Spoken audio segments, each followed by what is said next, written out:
siapa yang sempat dengan mak dan ayah dia ketika tua, waktu mereka tua, tetapi tidak membuatkan dia dapat kunci syurga, tiket syurga.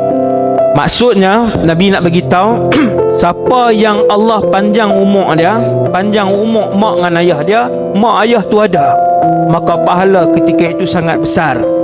Tuan-tuan perempuan, jaga mak ayah waktu mereka sihat tak sama dengan jaga mak ayah waktu sakit.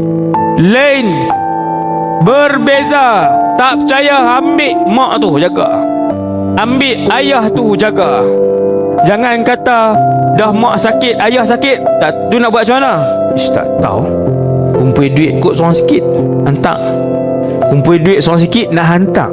Inna lillahi wa inna ilaihi raji'un.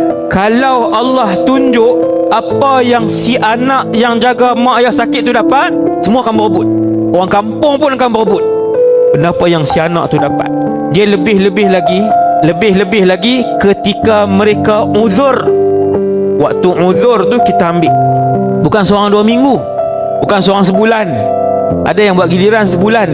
Mak ni tengok aja kan, usunglah dia pitang tu. Dia tak boleh buat apa, usung pitang ni, usung pi sana, usung pi rumah ni. Baik, itu pun bagus, tak ada masalah kan. Tetapi kalau si anak itu tahu apa yang Allah sediakan dunia dan akhirat, dia takkan bagi ke orang lain walaupun sehari. Dia takkan bagi walaupun sehari. Sebab tu Nabi ulang 3 kali. Nabi kata raghima anfun, thumma raghima anfun, thumma raghima anfun. 3 kali yang Nabi ulang dengan mulut dia, sampai sahabat tanya, siapa ya Rasulullah?